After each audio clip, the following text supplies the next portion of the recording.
Hello friends.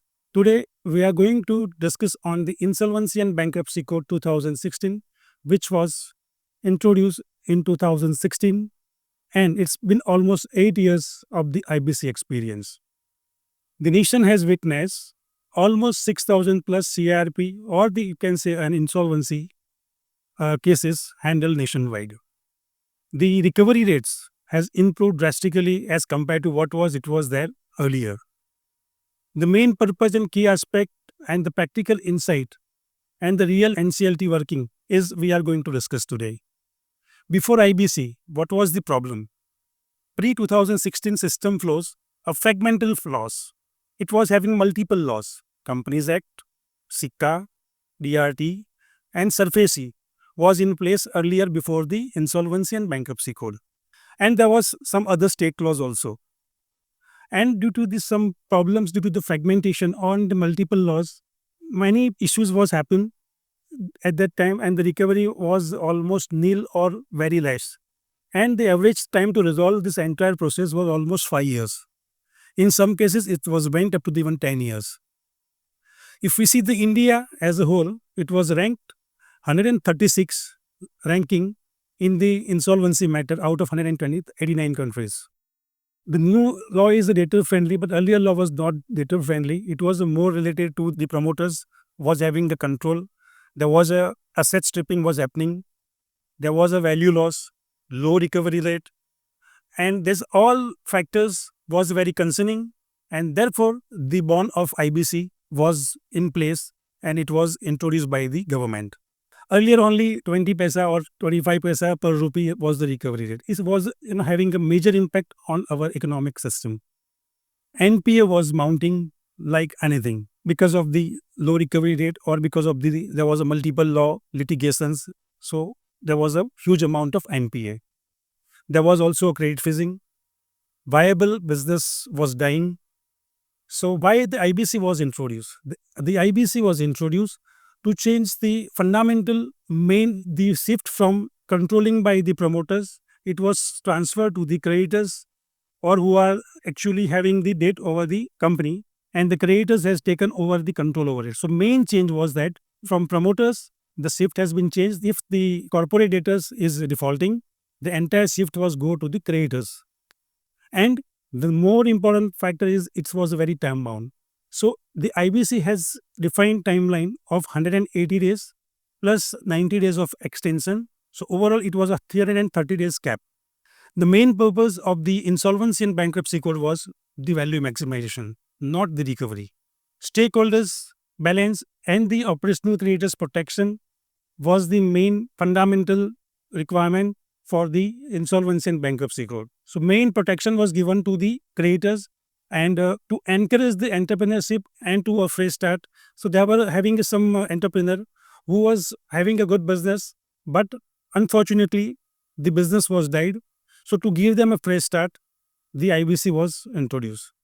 So to transparency, there was a multiple agencies involved in this insolvency. There was information utility, there was IBBI, NCLT, NCLAT. So NCLT is basically a adjudicating authority, and NCLAT was the tribunal over the NCLT. Basically, this beginning, how to start with the insolvency process, the first stage was the initiation of the CRP proceedings. So if somebody wants to say start the insolvency proceedings, so section 7 is related to the financial creditors. Financial creditors is the person who basically mostly covers the financials. Creditors are basically from the banking side or those who have given funds to the corporate debtors. So they have basically a powers under section 7 to initiate CIRP proceeding against the corporate debtors. Corporate debtor is the person who has taken the loan. Section 8 and 9 gives the powers to the operational creditors. So operational creditors can also initiate the CIRP proceedings against the corporate debtor. And section 10 basically gives even powers to the corporate debtors also to initiate this, or they can go for the CIRP proceedings. The recent example is of the GoAir, who has initiated the CIRP proceedings by self. So what is it? Basically a threshold. So threshold is rupees 1 crore rupees. Earlier it was 1 lakh rupees, but now after the COVID, the government has changed the threshold limit. Now, if you have done 1 crore or more rupees of the default, if you are a financial creditor or operational creditors, you can initiate the CIRP proceedings. What are the documents basically required for a financial creditors to initiate the CIRP proceedings? Basically, it's some agreements or a debt. As a financial creditors, you need to prove a default. So when you go to the NCLT, basically the NCLT is the authority who gives the approval for the initiation of the CIRP against any corporate debtors. So once the NCLT finds that there is a default, there is a threshold of 1 crore rupees and above, and there is a debt with documentary evidence or proof, normally NCLT admit the applications. Similarly, in the case of operational creditors, the only requirement is that the operational creditors first has to give them a 10 days notice. Basically, whatever the operational creditors which they due, whatever the amount due, it should not be a disputed one. So after giving the 10 days notice, after the filing the case before the NCLT, based upon the document what you submit, NCLT either admits or reject the application of the CIRP against the corporate debtor. So this is basically related to the initiation of the CIRP. Now what next? So the next is the admission of the application which you have filed under section 7, 9 or 10. So the admission part is governed by, basically it has been NCLT who basically looks into the admission part. Section 14 again is related to the moratorium. Now what is moratorium? Moratorium is basically a standstill. The company where once the admission of the CIRP happens, the existing management, basically the board of directors gets suspended and the management will take over by the corporate creditors through the resolution professional. We will discuss about this resolution professional sometimes. So section 14 stops the suits or any enforcement or any recovery or any agreement which is having with the corporate debtor with the standstill. No suit or no enforcement or no recovery is going to happen against the corporate debtor once the moratorium has been declared against the corporate debtor. So once the admission is happened, moratorium is declared and the interim resolution professional steps into the corporate debtor. It has been basically appointed by the IRP has been appointed by the NCLT through the admission order. So interim resolution professional has been appointed who takes the control of the board. So the resolution professional is going to control the entire corporate debtor. Resolution professional manages the assets of the company.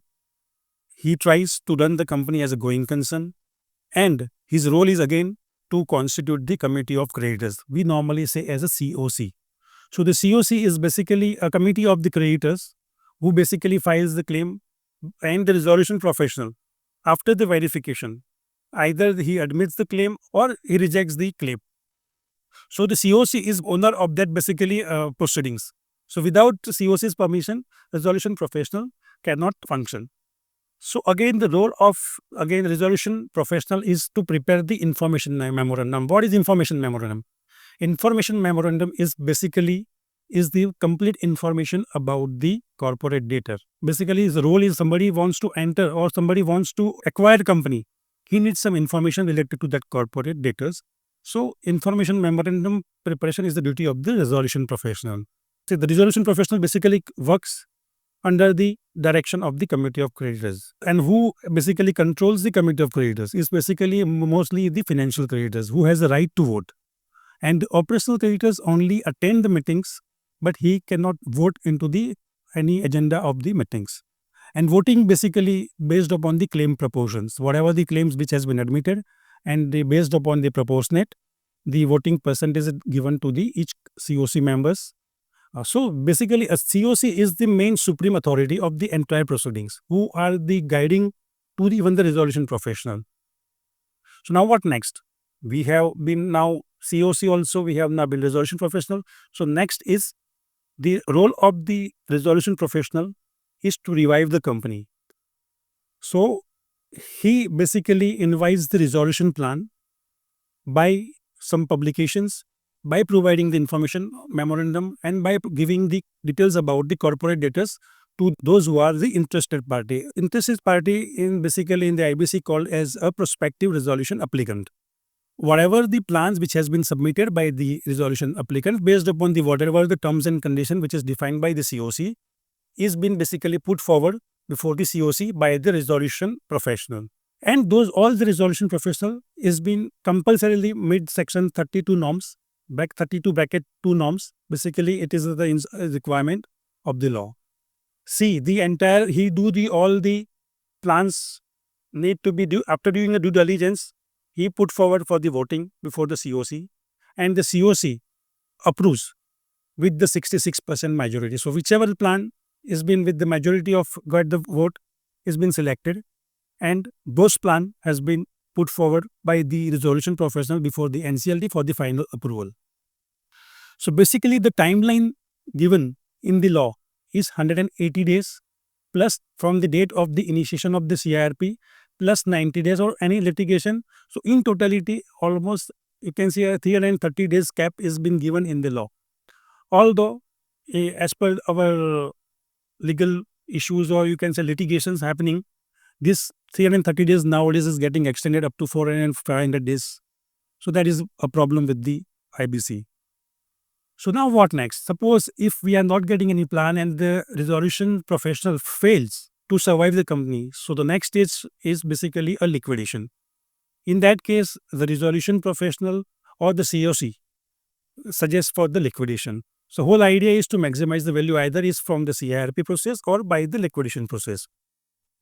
So the bigger COCs decide or no succession plan, then the liquidators appoint. So basically, liquidator can be the earlier resolution professional or there may be some new liquidator can be appointed.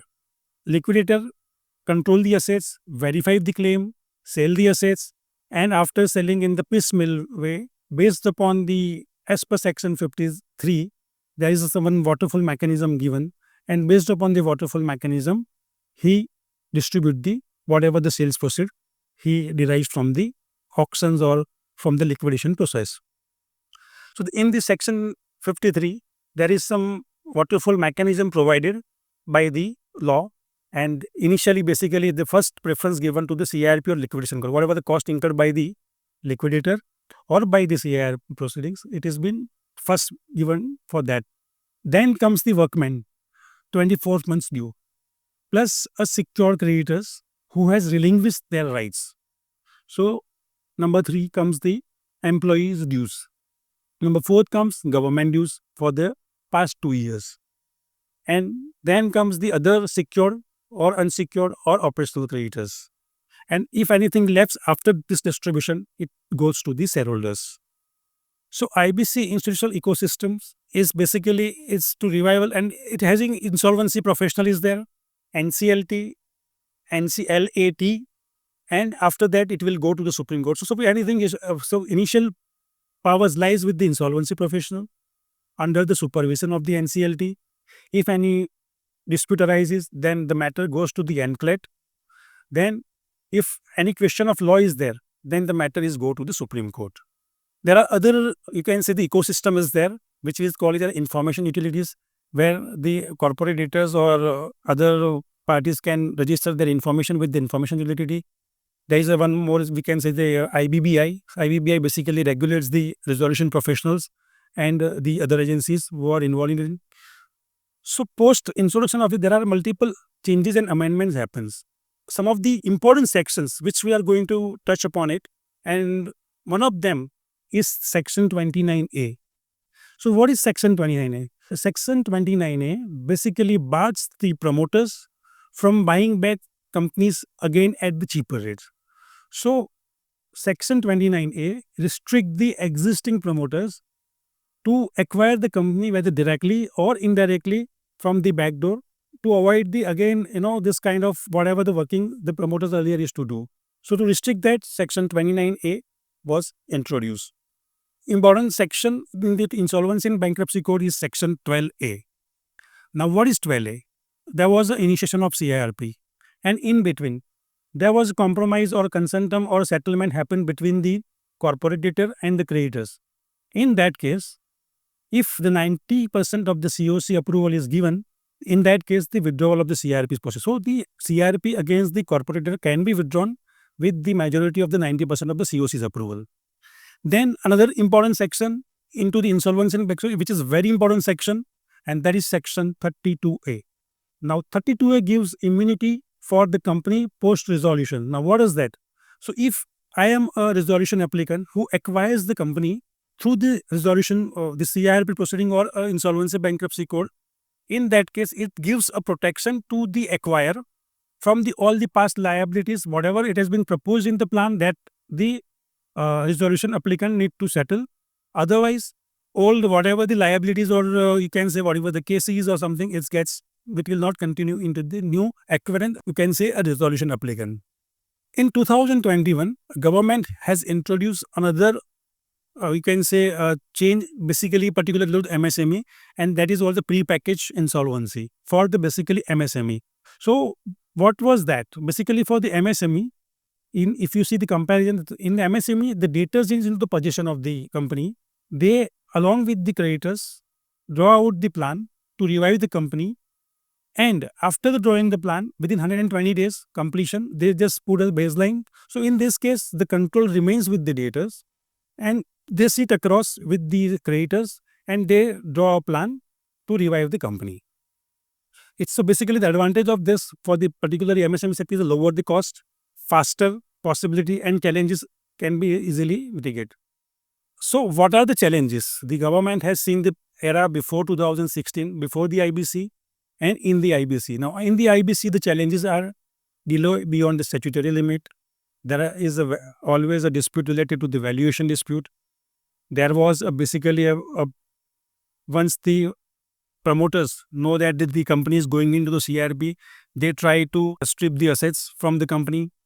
They do some related party transactions and divert the funds or the assets of the company. So these are the challenges, over the period, it will be addressed by the government, and even by the judiciary is also looking into it. There are also some issues between the operational creditors and the financial creditors disagreements. So to conclude the entire this IBC ecosystem, see, this is one of the strongest economic reform by the government of India till date after the independence days, or in fact, you can say one of the strongest reform by the Modi government. And it is basically a creditors friendly because the creditors get the control of the corporate debtor. They have the powers, not the promoters. The whole idea is to value maximization. It protects the workers and the stakeholders. Day by day, there are many judgments which are coming. There are many circulars, amendments through which they want to strengthen the entire IBC ecosystem and the law. These are the basic information about the insolvency and bankruptcy code. This is just for the knowledge purpose video. Don't take it as it is. Whatever I had said, it is just for the purpose. Before taking any steps related to the IBC, take the legal expert advice. And don't forget, if you like this video, please share it, subscribe it, and stay tuned for the more insights. Thank you very much. See you in the next video.